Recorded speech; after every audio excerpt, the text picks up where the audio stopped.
Greetings. Tony from Old River Hardgoods again.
The music you're listening to, Wings from Hell, my third CD on fire, and as always, the links to the full version of the song and the video I made of it a few years back are down there in the description.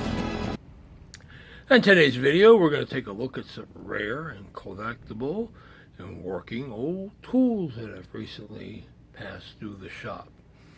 Got some really neat finds in here, and so I'm not going to blather too on much longer. On with the show. Here's a square that I recently picked up. This was made by Paul and Hicks of Philadelphia, PA. They are listed as sawmakers, 1846. And not much is known before or after them. Well, Paul is Hicks. There's not much on at all. And this is what it looked like when I first got it. Best find of the day from Saylorsburg was this square, which is by Paul and Hicks of Philadelphia. They're listed as sawmakers in 1846, somewhere around there. That's the only entry other than for Paul's himself, and it's reported or thought that Diston bought his sawworks, and that might have been the beginning of the Diston Company. He acquired a number of Philly sawmakers, so it's really hard to say, and yeah, the blade's going to need some cleaning, but this one's in pretty good shape it's a pretty rare tool in my book, but I guess we'll see when I get around to cleaning it and pricing it. And I did some cleaning on it. As you can see, the blade has some pitting, but I think it's 180 years old, right? Handle is rosewood and is in really good condition. I mean, I've seen squares that were a third of this tool's age that were in rougher shape. Back of the handle. Now on the back of the blade there was a bit of a surprise as I was scrubbing through the rust. It's actually signed. You can see that. A little faint. But it's also the Paul and Hicks mark. Paul and Hicks is a very faint eagle, cast steel. I'm pretty certain this was a saw blade. And for some reason never made it to a saw, and they used it in a square. Which is very, very neat, and something I really wasn't expecting, but hey, you can even surprise me once in a while. But while I've had a number of squares by these early Philly makers, this is probably one of the neatest and probably one of the nicer ones I've had as well. So these guys are very few and even more far between. Another one of the tools I got at Jacktown was this rule made by Aston and Mander of Soho, London. They were at 20, I believe it's 25 Old Compton Street And there's a way you can date this because they later moved to 61 or 62 Compton Street, but the site that has that kind of information on this doesn't want to come up right now. So, but this is a folding drafting square of sorts. It opens up like that.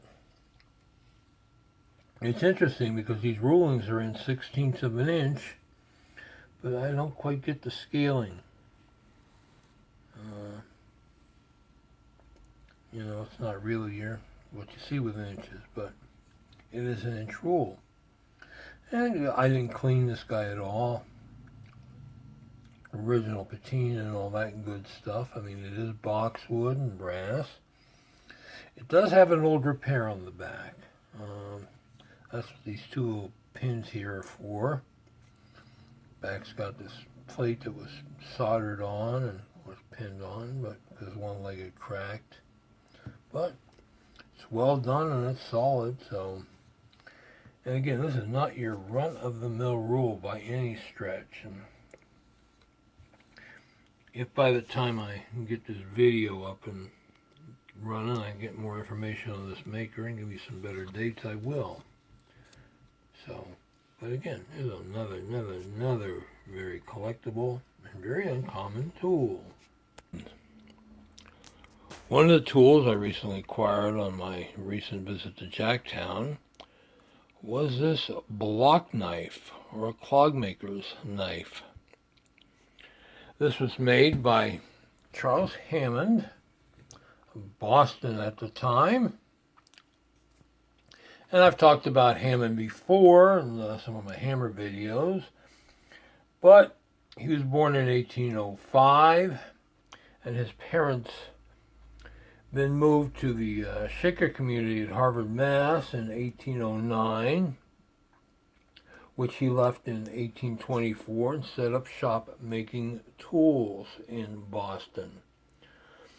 And I have kind of a thing for Shakers.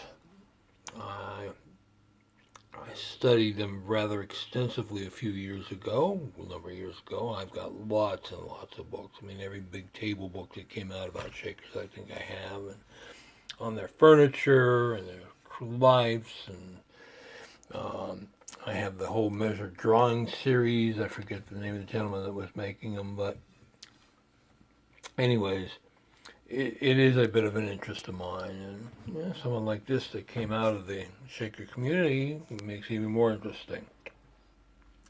Another fact is that, we know the term mechanic as somebody who works on automobiles, obviously, but back in those days, a mechanic was an individual who was versed in any number of trades and could work them with equal skill, be it blacksmithing, woodworking, coopering, cabinet making, timber framing, house building, chair making. And a lot of the Shaker men were equally skilled in all of these, so they could be moved from the one job to another as the needs of the community arose.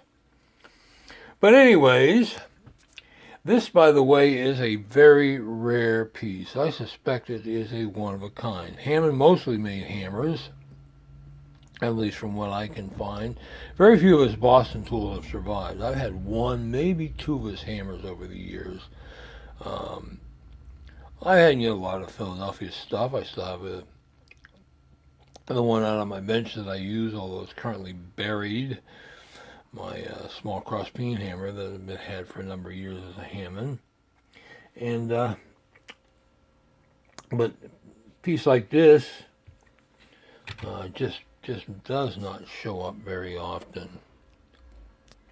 And of course, the way this was used is there would be a stump, block of wood, whatever, and there would be like a staple, sometimes an eyebolt, but usually like a big heavy staple was hammered in so that the hook could be worked into. And then using the T-handle, the knife could be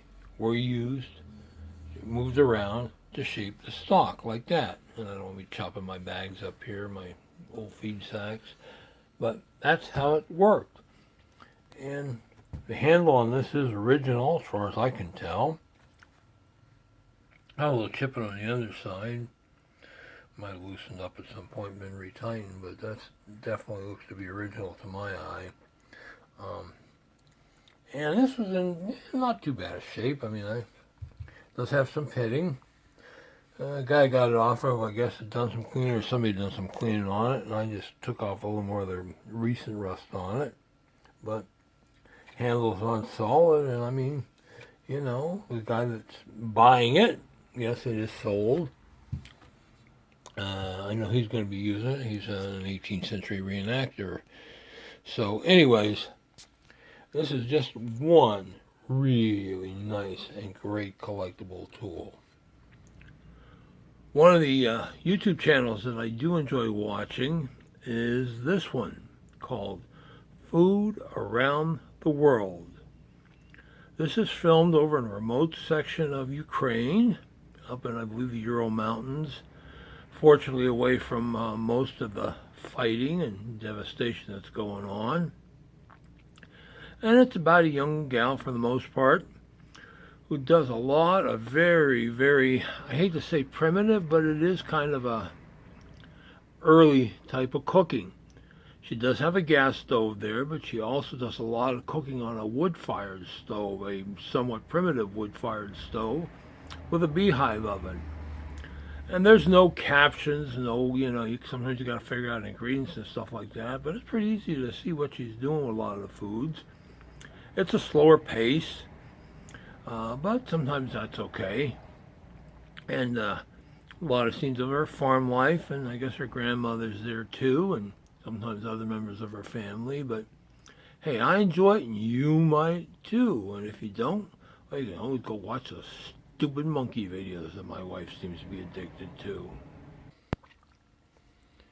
Well, here we have a blacksmith flatter I recently restored. Definitely hand forged.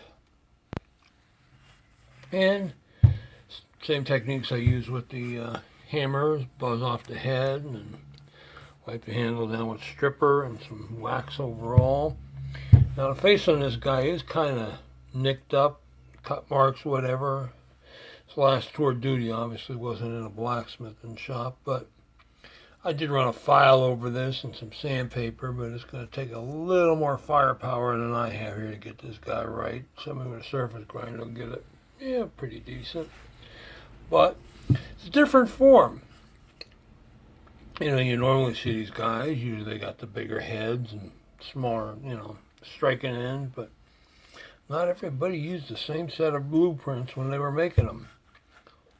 Striking end's not too bad. It's had some mushroom and worked down, ground down, hammered down, you name it. But handle's kind of neat. With this drilled pattern. Somebody got fancy with it. I'm thinking it's walnut, but I can't be 100% sure just because it's heavily stained. And trust me, I hit it with the stripper and took a bunch of grime off of it. But again, a tool like this, you don't go for pretty, just go for functional. So, but we'll see if anybody wants it. I recently had this hand-forged tap come into the shop, measuring 12 inches long. The cut is 1 7/8 of an inch in diameter, and it's 2 1/2 threads per inch. I measured it. This one's in pretty good shape. The teeth aren't shaving sharp, but you know, you'll have this. No broken ones, no missing ones. This would have been used with a wooden handle. My guess was a wooden handle with a pretty substantial iron plate that this would fit into so it wouldn't rip out of, because it's got a little mushroom on it from being driven out. Or they might even have just a hand forged handle. I suspect the wooden one with the iron plate's a better guess. Where that went is anybody's clue. And I'll tell you what, these guys are not getting that easy to find. This was made, of course, for making the nuts for the screws on workbenches. And I didn't get the screw box with it. People call those threaders and a whole bunch of oddball names, but I always know them as a screw box. Anyways, but it's a lot easier to make a screw box if you have the tap than it is to make a tap if you just have the screw box. That I do know. And here's a few other examples of smaller ones of these that I've had that did have the handles attached to them. I'll tell you, come across them once in a while. I mean, they just are not that common. And they are just, great collectible tools, even if you're not going to try using it. Nobody's making these guys anymore, that's for sure. So, anyways, enough of my rantings on this particular one. Here we have a very early hand-forged dough scraper. This is more of a New England style. I featured some of the Pennsylvania style ones in the past, a couple of episodes. Here's a few pictures of them. If you notice the differences, they have usually a smaller head and a rounded handle to them. And this one's in pretty decent shape. Somebody had cleaned it a bit. Does have some pitting, but that's how we kind of know it's not a reproduction. And I've had some folks ask, well, it doesn't have a twisted shaft handle. How can it be 18th century, which is what I think it is in terms of age? And not everybody did twisted handles. Matter of fact, that's more of a favorite of the reproducers than it was originally. I'm not saying you won't find originals with them, but style this, no. This one works just fine. I mean, look at that detailing work. This is a nice piece, and don't know why it hasn't sold yet, but I guess we just haven't found the right buyer. Definitely few and far between.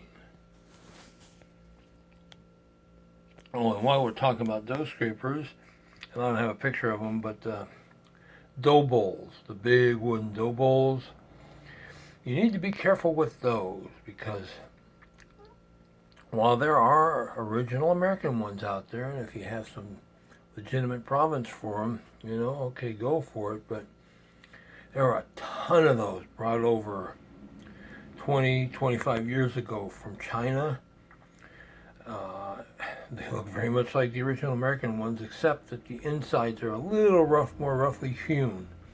But I'm telling you, one guy, there's at least one, maybe two guys brought over a few containers full of those things. So you got to know what you're looking at for investing money. I mean, if it's somebody selling it for $25 at a yard sale, hey, go for it. But somebody's trying to tuck in $100, $150 on on one of them, you might want to do your research. You're welcome. Another one of the tools I picked up in Madison Bachville, and it's pretty uncommon, is this coppersmith's hammer. Total weight's about 10 3/4 pounds. Head's a little over 9 inches long. No maker's mark on this one. This is one of those tools that gets misidentified a lot. They get called picks or whatever, miners picks, prospectors picks, and they mess them up by sharpening the face and the peen here. But these are supposed to be flat like that. And this one's in pretty good shape, does have some patina. Handle's old, it might be original. These were made by Madol. Here's a picture from the catalog. Anybody wants to fuss about copyright nonsense, I have an original, so there. But anyways, obviously they're used for light metal work, can be used for other things than coppersmithing, which is a pretty specialized trade all unto itself. And it sure ain't You don't see too many of them around. It's been, I don't know, 3, 4, 5 years since I last had one. And I don't expect to see too many more. But then you never know. Next week at the flea market, I might find a half dozen of them, right? Yeah, I don't think so. Not the way flea market pickings have been of late. But you will have this. Anyways, just another great collectible trade tool. Well, that's all for this one, folks. I hope you enjoyed my little presentation. Hope you learned something. And as always, if you like what you're seeing, please hit that subscribe button to be notified when new videos are posted. As always, thanks for watching, and bye.